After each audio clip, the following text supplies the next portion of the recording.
யாவரும் கர்த்தருக்கு ஜெபிப்போம். எங்கள் தேவாதி தேவனே, பரலோகத்தின் தெய்வமே, நீர் ஆசீர்வதிப்பீராக. ஆசீர்வதிக்கிற தேவாதி தேவனாகிய உம்மை நோக்கி பார்த்து உம்முடைய கரத்திலே கொடுக்கிறோம். ஆசீர்வதி தருவீராக. இயேசுவின் நாமத்தில் பிதாவே, ஆமென். நம்முடைய மயிலாடுதுறை பாஸ்டர் அவர்கள் இந்த வீட்டை பிரதிஷ்டை செய்து ஜெபித்து தேவ செய்தி அளித்து ஆசீர்வதிப்பார்கள்.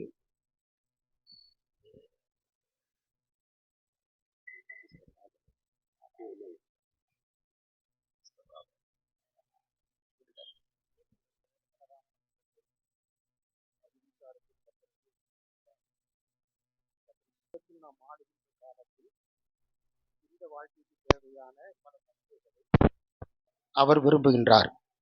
போதுமான பணம் இருந்தாலும் எல்லாரும் வீட்டை கட்டி முடிக்கிறதில்லை. வீட்டை கட்டுகிற அநேகர் அதில் குடியிருக்க இயலாமல் போகிறது. அருமையான குடும்பத்தார் இந்த வீட்டை கட்டவும் இந்த குடியிருக்கவும் கர்த்தர் கிருபை செய்ததற்காக அவருக்கு நன்றி செலுத்துகின்றோம். கர்த்தர் வீட்டை கட்டாராகில் அதை கட்டுகிறவர்களின் பிரயாசம் இருந்தா. இந்த வீட்டை திறந்து வைத்து தேவ பிள்ளைகள் இதில் சுகத்தோடு கூடியிருக்க இதை பிரதிஷ்டை செய்யும்படியாக நாம் கூடி வந்துள்ளோம்.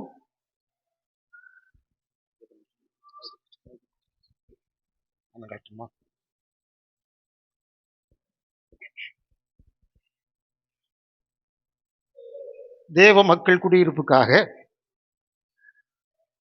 பிதா குமாரன் பரிசுத்த நாமத்தினாலே இந்த வீட்டை ரிப்பன் வெட்டி திறந்து வைக்கிறேன். கர்த்தர் இயேசுவே வீட்டை கட்டி மூடிக்க உதவி செய்தீரே, ஸ்தோத்திரமே. கர்த்தர் இயேசுவே வீட்டை கட்டி மூடிக்க உதவி செய்தீரே, ஸ்தோத்திரமே. நல்ல இயேசுவே இந்த வீட்டிலே தங்கி என்றும் நீலைத்திடுமே.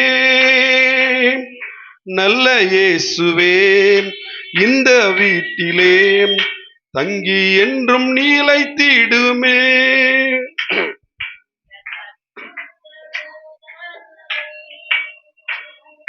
காவலாய் வைத்திடுமே உந்தன் பரிசுத்த தூதர்களை.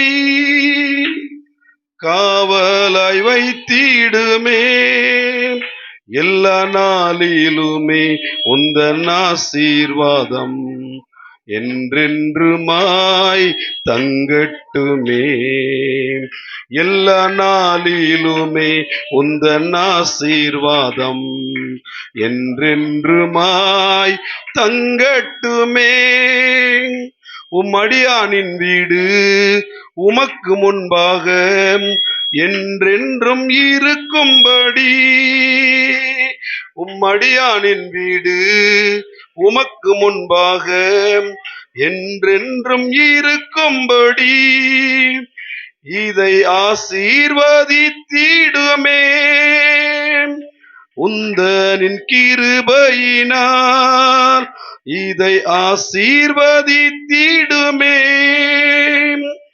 உந்தனின் கிருபையினால் எல்லா நாளிலுமே உந்தன் ஆசீர்வாதம் என்றென்றுமாய் தங்கட்டுமே. எல்லா நாளிலுமே உந்தன் ஆசீர்வாதம் என்றென்றுமாய் தங்கட்டுமே. நம்முடைய மயிலாடுதுறை பாஸ்டர் அவர்கள் தேவ செய்தியை அளிப்பார்கள். எல்லாரும் உட்காரலாம்.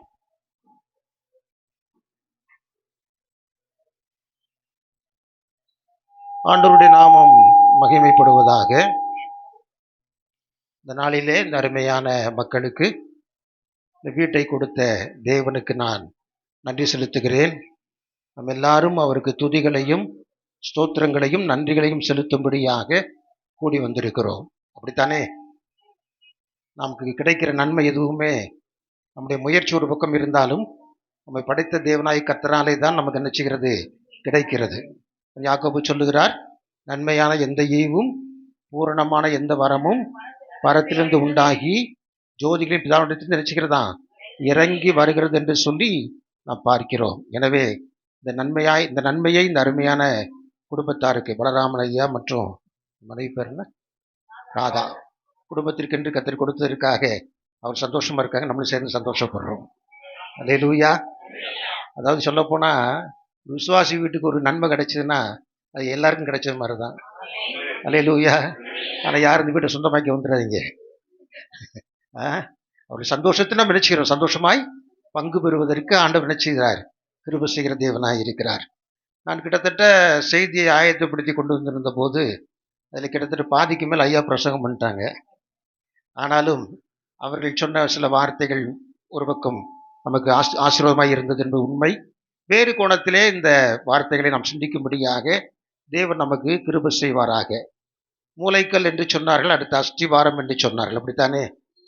1 Corinthians 3:11 போடப்பட்டிருக்கிற அஸ்திவாரமாகிய இயேசு கிறிஸ்துவை தவிர என்று சொல்லப்பட்டிருக்கிறது. ஒரே ஒரு அஸ்திவாரம் தான் நம்முடைய வாழ்க்கைக்கு இருக்கிறது. அவர் யார்? ஆண்டவராகிய இயேசு கிறிஸ்து. வீடு என்று சொல்லும் பொழுது வீட்டை மட்டும் குறிக்காது, வீட்டில் ஜனங்களையும் குறிக்கும், அப்படித்தானே? எனவே நம்முடைய வாழ்க்கையை இந்த வீட்டிற்கு ஒப்பிட்டு நான் சில வார்த்தைகள் சொல்லும்படியாக நான் விரும்புகிறேன். இப்போ போடப்பட்டிருக்க அஸ்திவாரமாகிய இயேசு கிறிஸ்து, இந்த அஸ்திவாரத்தின் மேல் நம்முடைய வீடு கட்டப்பட்டால்தான் நம்முடைய வாழ்க்கை எப்படிப்பட்டதாக இருக்கும்? ஆசீர்வாதமானதாக, சந்தோஷம் உள்ளதாக இருக்கும். இன்றைக்கு அநேகர் எந்த அஸ்திவாரம்லாம் போடுறாங்க?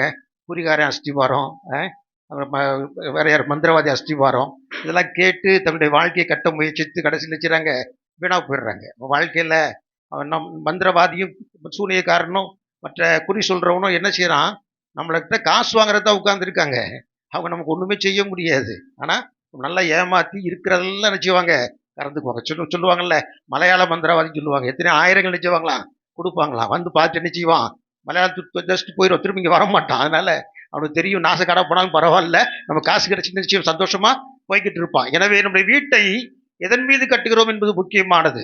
உலகத்திலே பலரும் பல வார்த்தைகளை சொல்லலாம். அங்க போனா நல்லா இருக்கு, இங்க போனா நல்லா இருக்கு, இங்க போனா சுபிட்சமா வாழலாம் என்றெல்லாம் சொல்லுவார்கள். ஆனால் அது ஒன்று நமக்கு உதவி செய்யாது. ஏனென்றால் நம்முடைய வீடு, நம்முடைய வாழ்க்கை அஸ்திவாரமாக இயேசு கிறிஸ்து மேல் மாத்திரமே கட்டப்பட்டதாக இருக்க வேண்டும். அப்பொழுது மாத்திரம் நாம் எப்படிப்பட்டலாம் இருக்க முடியும்?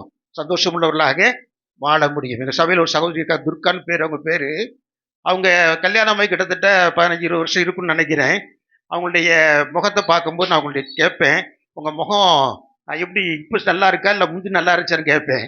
அவங்க சொல்லுவாங்க, கல்யாண போட்டோ எடுத்து காமிப்பாங்க, பாஸ்டர் இதான் நான் துர்கா கல்யாணம் பண்ணாம இருந்த முகம், இப்போ பாருங்க அதை விட எப்படி இருக்குது, பிரகாசமா இருக்குது. அல்லேலூயா. இப்போ 15-20 வருஷம் ஆயிடுச்சு. ஆனா அப்ப இருந்த முகம் நினைச்சு இல்லை, கலையா இல்லை, இப்ப இருந்த முகம் நினைச்சுது பிரகாசமா இருக்கு. யார் உங்களுக்குள்ள இதனால அந்த முகம் பிரகாசமாச்சு? அவரை நோக்கி பார்த்த முகங்கள் நினைச்சது என்ன? பிரகாசம் அடைந்தார். அப்ப நம்ம ஆண்டவராய் இயேசு கிறிஸ்துவை நோக்கி பார்த்து நம்முடைய வாழ்க்கையின் அஸ்திவாரமாக அவரை கொண்டிருக்கிறபடியினாலே முகங்கள் நினைச்சுகிறது பிரகாசமாய் இருக்கிறது. அருமையானவர்களே, வாழ்க்கையில சோர்ந்து போயே இருக்கிறீங்களா? கலங்கி கொண்டே இருக்கிறீங்களா? என்ன செய்யப்படும் தெரியல, தடுமாற்றத்தோடே இருந்து கொண்டு இருக்கிறீர்களா? உங்கள் வாழ்க்கையிலே அஸ்திவாரமாக இயேசுவை உங்கள் வாழ்க்கையில பற்றி கொண்டு அவர் மேல் வாழ்க்கை கட்டுவதற்கு தீர்மானியுங்கள். உங்களுடைய வாழ்க்கையில் திருப்பங்களை ஆண்டவர் கொடுப்பார். சொல்லுவாங்க, என் வாழ்க்கை இப்படிதான் போகும் போல தெரியுது ஐயா, இருந்த வீட்லையும் பிரச்சனை, புகுந்த வீட்லையும் பிரச்சனை, எங்க பார்த்தாலும் பிரச்சனையா தான் இருக்குது, என் வாழ்க்கையை இப்படியே போயிருப்போம் நினைச்சிட்டு இருக்கேன் என்று சொல்லுவார்கள். இப்படி சொன்ன அனைவருடைய வாழ்க்கையிலே திருப்பங்கள் நடந்திருக்கிறது. யாரு மூலமாக? ஆண்டவராகிய இயேசு கிறிஸ்து மூலமாக திருப்பங்கள் நடந்திருக்கிறது. உங்களுடைய வாழ்க்கையிலே எல்லாம் முடிஞ்சு போச்சுன்னு சொல்லாதீங்க. ஒரு திருப்பத்தை ஆண்டவர் கொடுப்பார். இயேசு கிறிஸ்து ஒருவர் மாத்திரமே அதை செய்ய முடியும். அவரை பற்றி கொள்ளுவோம். நிச்சயமாகவே நம்முடைய வாழ்க்கையில் திருப்பங்களை பெற்றுக்கொள்ள ஆண்டவர் உதவி செய்வார். நீங்க வாழ வேண்டியவர்களே ஒழிய சாக வேண்டியவர்கள் அல்ல. அப்படின்னு சொல்லுவாங்க, எல்லாம் பார்த்தாச்சியா, வாழ்க்கையை வெறுத்து போச்சு, ஏன் வாழணும், வாழ்க்கையை முடிச்சுக்கலாம்னு நினைக்கிறேன். நீங்க வாழ வேண்டியவர்கள் தானே ஒழிய யாரும் எப்படிப்பட்டவர்கள் அல்ல, சாக வேண்டியவர்கள் அல்ல. உங்களுக்குள்ள ஒரு ஆவி சொல்லும், நீ செத்து போயிடு, நீ செத்து போயிடு, நீ செத்து போயிடுன்னு சொல்லும். ஆனால் இயேசு சாகும்படியாக நம்ம தெரிந்து கொள்ளவில்லை, வாழும்படியாக தெரிந்து கொண்டிருக்கிறார். எனவே ஆண்டவராய் இயேசுவை நோக்கி பார்க்கும் பொழுது இந்த பழைய அஸ்திவாரங்கள், மந்திரவாதி பிசாசு காரியங்களை வெளியே போயிடும். இயேசு நமக்குள்ளே வந்துடுவார். நம்முடைய முகம் எப்படி செய்யும்? களையுள்ள முகமாக மாறும். சாக வேண்டும் என்ற எண்ணத்தை நொடி பொழுதில் ஆண்டவர் செய்வார், மாற்றி போடுவார். அல்லேலூயா. அந்த அஸ்திவாரம் என்று சொன்னோம். அடுத்து ஒரு வீட்டிற்கு ஐயா, இங்க மேஸ்திரியா கீழே இருக்கிறாங்களே, சரி, தூண்கள் அப்படித்தானே? ஒரு வீட்டுக்கு என்ன வேணும்? தூண்கள் வேணும். தூண்கள் என்று சொல்லும் பொழுது அதுதான் வீட்டை நிச்சய உறுதியாய் தாங்கக்கூடியதாக இருக்கும். தூண் இல்லாமல் கட்டினா என்ன ஆகும்? கட்டடம் விழுந்து நிற்காது. அதுபோல அந்த தூண்கள் உறுதி உள்ளதாக இருக்க வேண்டியது அவசியமானது. அப்படி என்றால் நம்முடைய வாழ்க்கையிலே இயேசுவை ஏற்றுக்கொண்டது நன்மையான ஒரு காரியம். நம்முடைய வாழ்க்கையில கிடைத்திருக்கிற ஒரு பொக்கிஷம் என்று தான் சொல்ல வேண்டும். மத்திய சுவிசேஷம் வாசிக்கிறோம், பொக்கிஷத்தை கண்டான் என்ன செய்தான்? தனக்குள்ள எல்லாவற்றையும் விட்டு செய்தான், பொக்கிஷத்தை பெற்றுக்கொண்டான். இயேசு என்று சொல்லும் பொழுது விலையேறப்பட்ட ஒரு பொக்கிஷம் என்று நாம் பார்க்கிறோம். அந்த பொக்கிஷத்தை நம்முடைய வாழ்க்கையில பெற்றுக்கொண்டிருப்ப நல்ல காரியம்தான். ஆனால் அதோடு நின்று விடுவதில்லை, தொடர்ந்து கிறிஸ்துவாய் வாழ வேண்டும். அல்லேலூயா, அல்லேலூயா. இயேசுவை ஏற்றுக்கொண்டு நம்ம மரணம் சம்பவிக்குதா? இல்லை. இயேசுவை ஏற்றுக்கொண்டு இந்த உலகத்துல வாழ்றோம். எப்படி வாழணும்? தொடர்ந்து கர்த்தருக்காக வாழ்ந்து கொண்டே இருக்க வேண்டும். சில சமயத்துல பிரச்சனை வந்து எட்டி பார்க்கும், போராட்டம் எட்டி பார்க்கும், சில சமயத்தில் தேவையில்லாத பிரச்சனைகளை வரும். எல்லாம் வந்தாலும் கூட ஆண்டவரை முன்வைத்து ஆண்டவரை ஜெபித்து கடந்து போகும் பொழுது எல்லாவற்றையும் ஜெயிக்கும்படியாக ஆண்டவரும் கிடைச்சிவார், உதவி செய்வார். அப்போ தூண் உயரமா போகலையே, அதுபோல இந்த ஆவிக்குரிய வாழ்க்கையிலே நாம் ஏற்றுக்கொண்டவர்களை மாத்திரமல்ல, கிறிஸ்துவ விசுவாசத்திலே, நம்பிக்கையிலே நாம் நினைச்சு தொடர்ந்து சத்தியத்திலே தொடர்ந்து நினைச்சினோம் வளர்ந்து கொண்டே இருக்க வேண்டும். நீதிமான் நிச்சயமான பனை போல செழிப்பான் சொல்லப்பட்டிருக்கு. உயர வளர்ந்து போகிற பனையை போல நம்முடைய ஆவிக்குரிய வாழ்க்கையிலே செழிப்பு உண்டாகி கொண்டே இருக்க வேண்டும். சில ஆவிக்குரிய வாழ்க்கை சோர்ந்து போக காரணம் என்ன தெரியுங்களா? பழைய வாழ்க்கையோடு நின்றுறாங்க. தொடர்ந்து புதுசு புதுசாக கத்தர்கள் வளரும் பொழுது மாத்திரமே வாழ்க்கை எப்படி இருக்கும்? சந்தோஷம் உள்ளதா இருக்கும். அப்படியே இருந்தா அப்படியே தான் இருக்கிற மாதிரி இருக்கும். இருக்கிறது என்ன செய்வோம்? நம்ம இழந்து போகக்கூடிய சூழ்நிலை வந்துவிடும். எனவே ஆவிக்குரிய வாழ்க்கையில் வளரும்படியாக, நம்முடைய தூண்கள் பலமுள்ளதாக இருக்கும்படியாக கர்த்தர் நமக்கு உதவி செய்வாராக. மூன்றாவது நாம் பார்க்கிறோம் சுற்றுச்சுவர்கள். அப்படித்தானே? படிங்க, எபேசியர் 2ஆம் அதிகாரம் 21, 22 வசனத்தை படிங்க.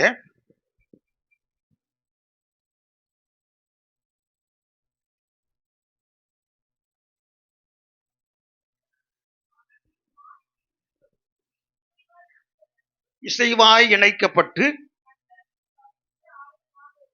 சுற்றுச்சுவர்கள் எப்படி இருக்கணுமா? இசைவாய் இணைக்கப்பட்டு. நம்ம பார்க்கிறோம் கல் இணைச்சு வச்சு கட்டுவாங்க சுற்றுச்சுவர், அப்படித்தானுங்களா? ஒரு இடத்துல கல் பெருசா இருக்குது, இன்னொரு இடத்துல கல் பெரியகளுக்கு தேவையில்லை, சின்ன அளவு தான் போகுதுன்னா உடச்சு எடுத்துருவாங்க இல்லையா? உடச்சு எடுத்து அதை சேர்த்து வைத்து கட்டுவார்கள். அப்படி என்றால் தேவனுடைய அன்பினாலே பிறரோடு இசைவு கொண்டு வாழுதல். அல்லேலூயா. சில நேரங்களில் குடும்பத்துல கணவன் மனைவி இசைவு கொண்டு வாழ முடியல. கணவன் மனைவி இசைவு கொண்டு நினைச்சு வாழ முடியல. அது எப்போ பார்த்தாலும் நினைச்சு சண்டை நடக்குது, எதிர்த்து பேசுறான்றாங்க. அவங்க நினைச்சுவாங்க, அவர் என்ன சொல்லுவாரு, கையை தான் பேசும் பாரு. குடும்பத்திலே பாதிக்கிறோம். அப்ப இசைவு இல்லை. குடும்ப வாழ்க்கையிலே கணவனுக்கும் மனைவிக்கும் இசைவு இல்லை, பிள்ளைகளுக்கும் பெற்றோருக்கு என்னால இசைவு இல்லை. எனவே அங்கே அங்கே தேவனுடைய சமாதானத்தை பார்க்க முடியவில்லை, சந்தோஷத்தை பார்க்க முடியவில்லை. எத்தனை குடும்பம் சொல்றீங்க நான் சந்தோஷமா வாழ்றீங்க? பார்க்கணும், வெளியே தான் சந்தோஷமா இருப்போம்.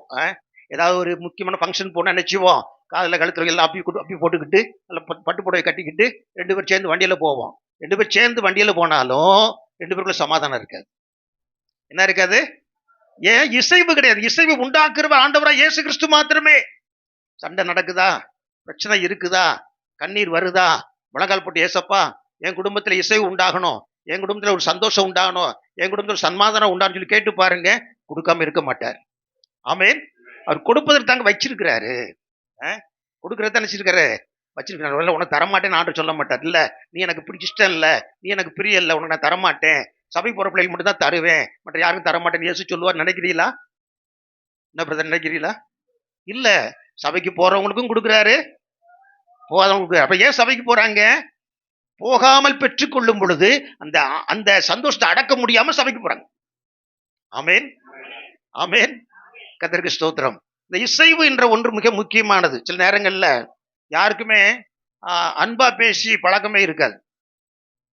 அன்பா பேசி என்ன இருக்காது? பழக்கம் இருக்காது. போய் கணவர்கிட்ட போய் என்னங்க சொல்றா, சொல்லு, அவ்வளவுதான். என்னது? சொல்லு. அதுக்கு மேல வார்த்தை என்ன செய்யாது? வராது. ஏன்னா அன்பா பேசின பழக்கம். நான் ஒரு நாள் அப்படித்தாங்க இருந்தேன். எங்க அப்பா என்னோட மோசமா இருப்பாரு. ஆனா வாழ்க்கையில இயேசு வந்த பிறகுதான் அன்புங்கிற கொஞ்சமாவது உண்டாச்சு. அல்லேலூயா. இயேசு வந்திருக்காட்டு என்ன வந்திருக்காது? நான் யாரை பத்தியும் கவலைப்படவே மாட்டேன். எவன் செத்தானே எவன் படைச்சானே நினைச்சிட்டு இருப்பேன். நான் இன்றைக்கு அப்படி அல்ல. ஒரு கஷ்டப்பட்டால் அவர் எப்படி பரிதாபப்பட முடிகிறது, அவர்களுக்காக ஜெபிக்க முடிகிறது, அவருக்கு முடிந்த உதவி செய்ய முடிகிறது. காரணம் என்னவென்றால் இயேசு உள்ளே வந்த பிற்பாடு அங்கே இசைவு உண்டாகிறது. குடும்பத்துல கணவன் மனைவி இசைந்து போகணும்னு நினைக்கிறீங்களா? நீங்க என்ன பண்ணி ஒரு பிரயோஜனம் கிடையாது.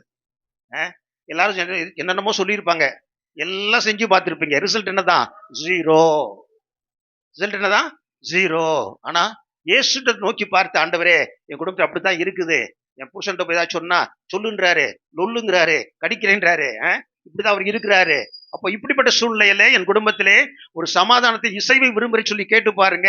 ஆண்டவர் கண்டிப்பா உங்கள் குடும்பத்தில் நினைச்சு இசைவை கொடுப்பார். அடுத்து நாம் பார்க்கிறோம், மேற்கூரை வேணும். என்ன இருந்தாலும் இல்லைங்களா, அஸ்திபாரம் பலமா போட்டு தூண்கள் கட்டி அப்புறம் சுத்தி சோறு வச்சு மேல கூரை என்ன பண்றது இல்லையா. மேல்கூரை நமக்கு மிகவும் முக்கியமானது. அந்த மேல்கூரை என்று சொல்லும் பொழுது பாதுகாப்புக்காக போடுறோம், அப்படித்தானீங்களே. கூரை இல்லாத வீட்டில் என்ன செய்வாங்க, எல்லாரும் உள்ள குதிச்சு வந்துருவாங்க இல்லையா. பாதுகாப்புக்காக, மழை வெயில் இவற்றின் பாதுகாப்புக்காக, மற்றவர்கள் உள்ளே புகாதபடிக்கு பாதுகாப்புக்காக மேற்கூரை போடுகிறோம். நம்முடைய வாழ்க்கையை பாதுகாக்கிறவர் யார் மட்டும்தான்? இயேசு மட்டும்தான். அல்லேலூயா. அப்ப நம்முடைய வாழ்க்கையில அந்த மேற்கூரை என்ற சொல்லக்கூடிய அனுபவத்தை எதற்கு ஒப்பிட்டு சொல்ல விரும்புகிறேன்னு சொன்னால், ஆண்டவர் பாதுகாப்பா இருக்க வேண்டும் என்றால் ஆண்டவரோடு ஒரு நெருக்கமான, ஒரு சரியான தொடர்ச்சியான உறவு இருக்க வேண்டும். என்ன இருக்கணும்? ஜெபத்தில் ஐக்கியப்பட்டு ஐக்கியப்பட்டு ஐக்கியப்பட்டு. ஆரம்ப நாட்கள் அப்படிதான் இருக்கும் ஜெபம். வாட்சை கழட்டி வச்சுட்டு இன்னைக்கு ஒரு அரை மணி நேரம் ஜெபம் பண்ணிடணும் அப்படி ஒரு உற்சாகமா ஆண்டவரே ஸ்தோத்திரம் ஸ்தோத்திரம் ஸ்தோத்திரம் ஜெபம் பண்ணி பார்த்துட்டு அரை மணி நேரம் ஆயிரம் பார்த்தா 5 நிமிஷம் தான் ஆயிருக்கும். மண்டை போட்டு பிச்சுக்கிறோம், என்னடா அது நம்மளால அரை மணி நேரம் ஜெபம் பண்ண முடியாதோ அப்படின்னு நினைச்சிட்டு இருக்கோம். அந்த கொஞ்ச நாள் கழிச்சு நம்ம பார்க்குறோம், இப்போ பார்க்குறோம் அரை மணி நேரம் ஜெபம் நினைச்சு பார்த்தா 3/4 மணி நேரம் ஓடி இருக்கு. எத்தனை பேருக்கு அப்படி நடக்குது? ஆமேன். இதான் உறவு. அப்பாட்ட வந்து போக முடியல. அப்பா மற்ற வேலையெல்லாம் இருக்குது, அதெல்லாம் பார்க்க வேண்டி இருக்குது, இதுக்கு மேலே நேரம் செலவழிச்சு மற்ற வேலை செய்ய முடியாமல் போயிடும். எக்ஸ்கியூஸ் மீ என்ன செய்யறோம், உறவு முடிச்சுட்டு என்ன செய்கிறோம், முடிச்சுக்கிட்டு இல்லை முடிச்சுக்கிட்டு, முடிக்கிறது வேற முடிக்கிறது வேற, முடிச்சுட்டு என்ன செய்யறோம், நம்ம வேலை செய்ய வேண்டி இருக்குது. அப்படி என்றால் ஆண்டவரோடு உள்ள உறவு ஒன்று மாத்திரமே நம்முடைய குடும்பத்திற்கு ஒரு பாதுகாப்பை கொடுக்கக்கூடியதாக இருக்கும் என்று சொல்லி பார்க்கிறோம். அது மட்டுமில்ல, ஒரு வீட்டிற்கு அலங்காரம் போட்டிருக்காங்க இல்லையா, அலங்கார விளக்குகள் போடுறாங்க, அலங்கரிக்க. இந்த அலங்காரம்லாம் நமக்கு ஒரு வீட்டுக்கு என்ன செய்யுது, ஒரு எடுத்து காண்பிக்கக்கூடியதாக இருக்கிறது. அப்படி என்றால் அலங்காரம் என்று சொல்லும் பொழுது தெய்வீக சுபாவங்கள். ஆமேன் ஆமேன். தெய்வீக சுபாவங்களை வெளிப்படுத்தும் பொழுது அந்த வீடு இப்படி அலங்காரமா இருக்கிறதோ நம்முடைய வாழ்க்கை அப்படியே அலங்காரம் உள்ளதாக இருக்கும் என்பதை மறந்து போகக்கூடாது. அல்லேலூயா. அருமையான தேவனுடைய பிள்ளைகளே, நம்முடைய வாழ்க்கையில் தெய்வீக சுபாவம் இருக்குதா? சின்ன பிள்ளை சேட்டை பண்ணா சமயத்தை நினைச்சிரும், லேசா பேசுறோம், அதுக்கு மேல சேட்டை பண்ண நினைச்சிரும், ஓங்கி உங்க பிள்ளை அடிச்சிருக்க இல்லையாமா, அடிச்சது இல்லையா? பத்திங்களா, இந்த பிள்ளை அடி வாங்குற பிள்ளை அது. காரணம் என்ன? இல்ல தெய்வீக சுபாவம், பொறுமை இருக்குதானே. என்ன பொறுமை இல்ல? நீடிய பொறுமை இல்ல. அதனால படைச்சு சத்துன்னு சரி விழுந்துருது, மேல விழுந்துருது. ஆனா வேடிக்கை என்ன, அந்த பிள்ளை அழுதுட்டு அம்மாட்ட கட்டி பிடிக்கும். சரி, எப்படியோ தெய்வீக சுபாவத்தில் வளரும் பொழுது வீடு, நம்முடைய வாழ்க்கையாக வீடு எப்படி செய்யுது, அலங்கரிக்கப்பட்டதா இருக்கிறது. சரி இருக்கட்டும், எல்லாம் முடிஞ்ச ஒரு நாள்ல இப்போ உங்க பேர் என்ன பிரதர்? மணி. எத்தனை வயசாகுது பிரதர்? 34 வயசாகுது. மணி பிரதருக்கு 34 வயசாகுது. 10 வருஷம் கழிச்சு எப்படி இருப்பாரு? 1-2 நேரம் தெரியும். 44, அடுத்து 54. இப்ப தெரியுதா? 54 வயசு எப்படி இருப்பாரு? இன்னும் 10 வருஷம் 64 லட்சம் என்ன செய்யும்? முகம்லாம் சுருக்க விழுந்து போயிடும், இடம்லாம் மறந்து போயிடும். வந்து கடைசியில் ஒரு நாள்ல நான் இல்ல சாகவே மாட்டேன்னு சொல்ல முடியுமா? என்ன பிரதர், உங்களை முடிஞ்ச என்ன சேர்த்தான் சொல்றேன், யாருமே சாகவே மாட்டேன்னு சொல்ல. ஆனா ஒரு நாள் மரிக்கும் பொழுது நமக்கு வந்து பரலோகத்தில் வீட்டை ஆண்டவர் வைத்திருக்கிறார். அங்க போய் சேரணும், அதுதான் முக்கியம். எல்லாம் நமக்கு இருந்தாலும், எல்லா ஆசீர்வாதத்தை பெற்றிருந்தாலும் கூட பரலோக வீட்டு செல்லக்கூடிய ஆயத்தத்தில் இல்லை என்று சொல்லி நம்மை போல பரிதபிக்கப்படத்தக்க மக்கள் யாருமே. என்ற வசனம் அப்படிதான் சொல்லுது. 1 வாசிக்கும் பொழுது, இம்மைக்காக மாத்திரம் நான் கிறிஸ்துவில் நம்பிக்கையா இருந்தால் மற்ற எல்லா மனுஷரை பார்க்க இப்படிப்பட்டலாம் இருப்போமா, பரிதபிக்கப்படத்தக்கவளா இருப்போம் என்று வேதத்தை நான் வாசிக்கிறோம். எனக்கு ஒரு தாத்தா இருந்தாருங்க, வயசான தாத்தா. அப்போ அவர் இறந்துட்டாரு. அவர் இறந்தப்போ நாங்க ஊர்ல இல்லை.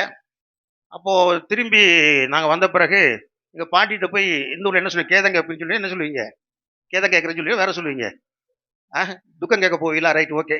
அது மாதிரி போய் கேட்க போயிருந்தோம். என்ன பாட்டி இப்படி இருக்கீங்க, தாத்தா இறந்தா கேள்விப்பட்டோம்னு சொல்லும் போது, ஆமாப்பா அப்படின்னு சொல்லி வருத்தப்பட்டு சொல்லிட்டு ஒரு கேள்வி என்ன கேட்டாங்க. பேராண்டி, தாத்தா அப்ப பரலோகத்தில் இருப்பாரான்னு கேட்டாங்க என்கிட்ட. அப்ப எனக்கு உடனே பதில் சொல்ல கொஞ்சம் தயக்கமா இருந்துச்சு. நேரம் டக்குன்னு சொல்லிட்டோம்னு நினைச்சுவாங்க சமயத்துல இவங்க ஷாக்காய் செத்து போயிடுவாங்க. அவங்கள கூட என்ன செய்யணும், அடக்க மட்டும் ஆகி போயிடும். அதில் கொஞ்சம் மெல்ல பேச ஆரம்பிச்சேன்.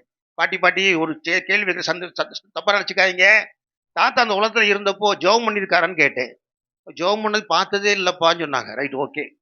அடுத்து நான் கேட்டேன், தாத்தா அந்த உலகத்துல இருந்தப்போ பைபிள் வாசித்து பார்த்துருக்கலான்னு கேட்டேன். தொடவே மாட்டார்ப்பா அப்படின்னாங்க. Okay, right, okay. அவர் தாத்தா உலகத்தில் இருக்கும் எனக்கா ஜெபத்துக்கு போயிருக்காரா, சபைக்கு போயிருக்காருன்னு கேட்டேன். போனதே இல்லைப்பான்னு சொன்னாங்க. ஓகே. இப்ப தாத்தா எங்க இருப்பான்னு நினைக்கிறீங்கன்னு கேட்டேன். நாங்க சொல்ல மாட்டேங்கிறீங்க. அவங்களுக்கே தெரிஞ்சு போயிருக்கும் இல்லையா? நிச்சயமா இயேசுவோட இருக்க முடியாது.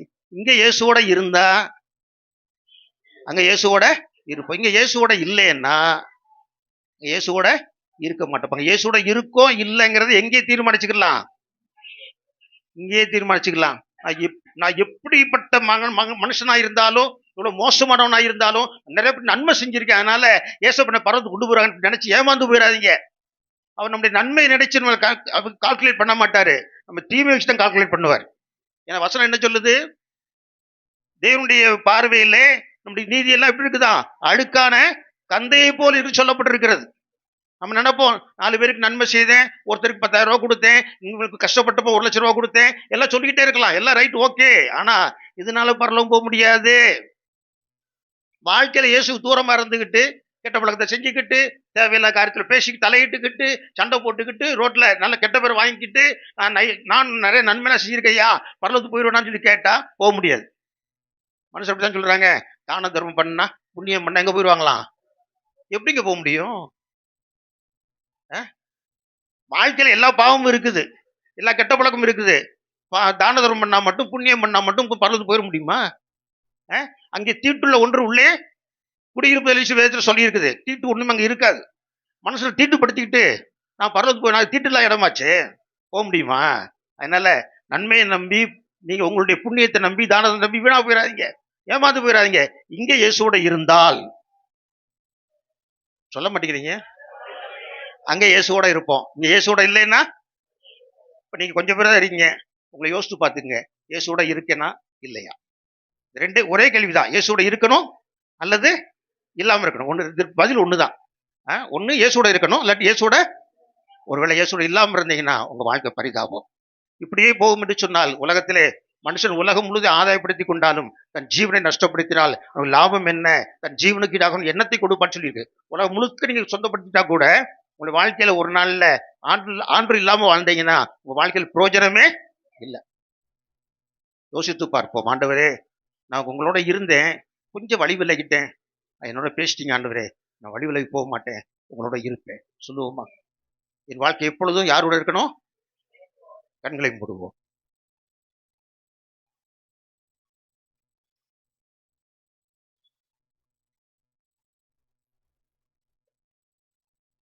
எங்கள் நல்ல ஆண்டவரே, நாங்கள் துதிக்கிறோம். இந்த வார்த்தைகள் மூலமாக எங்களோடு பேசினதற்காக நன்றி செலுத்துகிறோம். இந்த வார்த்தைகள் ஒரு உள்ளத்திலையும் தொடர்ந்து கிரியை செய்யட்டும். உலகத்தில் நான் கொஞ்ச காலம் மாத்திரமே வாழுகிறோம் ஆண்டவரே. நித்தியமான குடியிருப்பு பரலோகத்தில் இருக்கிறது ஆண்டவரே. அங்குதான் நாங்கள் நிரந்தரமாக குடியிருக்க போகிறோம் ஆண்டவரே. உலக வாழ்க்கையிலே உண்மை விட்டு விடாதபடி உமக்கென்று வாழ்ந்து உம்மோடு ஐக்கியப்பட்டு கண்களை மூடும் பொழுது பரலோகத்தில் பிரவேசிக்கத்தக்கதாக ஒருவருக்கும் உதவி செய்யும். அருமையான வீட்டை கட்டும்படியாக அருமையான தம்பதியருக்கு உதவி செய்ய நன்றி செலுத்துகிறோம். அவர்களை கர்த்தர் ஆசீர்வதிப்பீராக. அவருடைய குடும்பத்தை, பிள்ளைகளை ஆசீர்வதிப்பீராக. இந்த வீட்டில் தொடர்ந்தவர்கள் ஆசீர்வமாய் வாழ்ந்திட உதவி செய்திட வேண்டும் என்று ஜெபிக்கிறோம். எல்லா தீமைக்கும் பொல்லாப்புக்கும் சத்துருடைய கண்ணிகளுக்கும் நீங்களாக்கி விலக்கி பாதுகாத்துக் கொள்ளும்படியாக ஜெபிக்கிறோம். அன்றைய நாங்கள் ஒன்று சேர்ந்த பிள்ளைகளை பிதா குமாரன் பரிசுத்த நாமத்தினாலே வாழ்த்தி ஆசீர்வதிக்கிறோம். ஆசீர்வதிப்பீராக. இந்த வீடு கர்த்தர் நாம் மகிமைக்கென்று பிரதிஷ்டை செய்யப்பட்டபடினாலே வீட்டில் எப்படி தங்கி இருக்கிறதுக்காக நன்றி செலுத்துகிறோம். இந்த பிரசனம் தொடர்ந்து வீட்டில் எப்படி நிரந்தரமாய் தங்கி இருக்கட்டும். தேவனுடைய மகிமை இந்த வீட்டிலே நிரந்தரமாய் இருக்கட்டும். இந்த வீட்டில் நுழைகிறவர்கள் தேவனுடைய பிரசனத்தை அனுபவிக்கத்தக்கதாக உதவி செய்ய வேண்டும் என்று ஜெபிக்கிறோம். இந்த கூடுதலை பங்கெடுத்து பிள்ளைகளை உற்சாகப்படுத்துகிற அந்த ஒரு இடத்தில் ஆசீர்வதிப்பீராக. இணைஜர பந்துக்களை ஆசீர்வதிப்பீராக. தொடர்ந்து வழிநடத்த அருமையான ஐயாவுக்காக, அம்மாவுக்காக ஜெபிக்கிறோம். ஆண்டு வயதான காலத்தில் தொடர்ந்து பிரயாசப்பட்டு இந்த நிகழ்ச்சியில, இந்த ஃபங்க்ஷனில் வந்து கலந்து கொள்ளும்படியாக இறக்கம் பாராட்டினீர், அதுக்காக ஸ்தோத்திரம். அவர்களை தொடர்ந்து கர்த்தர் ஆசீர்வதியும், அவருடைய ஊழியங்களை தொடர்ந்து ஆசீர்வதிப்பீராக. தாழ்த்தி கொடுக்கிறோம். கனம் துதி மகிமை ஆற்றலுக்கே செலுத்துகிறோம். இரட்சகர் இயேசுவின் நாமத்தில் தாழ்மையோடு ஜெபிக்கிறோம் எங்கள் ஜீவனுள்ள நல்ல பிதாவே. என் ஆத்துமாவே கர்த்தரை ஸ்தோத்தரி, என் முழு உள்ளமையோட பரிசுத்த நாமத்தை ஸ்தோத்தரி. என் ஆத்துமாவே கர்த்தரை ஸ்தோத்தரி, அவர் செய்த சகல உபகாரங்களை மறவாது. ஆமென். நம்ம கர்த்தராகிய இயேசு கிறிஸ்துவின் கிருபையும் பிதாவாகிய தேவனுடைய அன்பும் பரிசுத்தருடைய ஆறுதலும் சந்தோஷமும் சமாதானமும் நம் அனைவரோடு விசேஷமாய் வீட்டில் புதிதாய் குடியிருக்கிற பிள்ளைகளோடு கூட கர்த்தருடைய வருகை மட்டுமாய் என்றைக்கும் இருப்பதாக. ஆமென். அல்லேலூயா, அல்லேலூயா, அல்லேலூயா. எல்லாரும் ராதா சிஸ்டர் வாங்க. பிரதர் இருக்காங்களா? வீடு பிரதிஷ்டை ஆராதனைக்கு வந்து கலந்து கொண்டதான உங்கள் யாவருக்கும் குடும்பத்தார் சார்பாக நன்றியை தெரிவித்துக் கொள்கிறோம். பக்கத்துல ஆசிய மகள் மண்டபத்துல உணவு ஆயத்தமாக இருக்கிறது. யாவரும் உணவறிந்து செல்லுமாறு குடும்பத்தார் சார்பாக கேட்டுக்கொள்கிறோம்.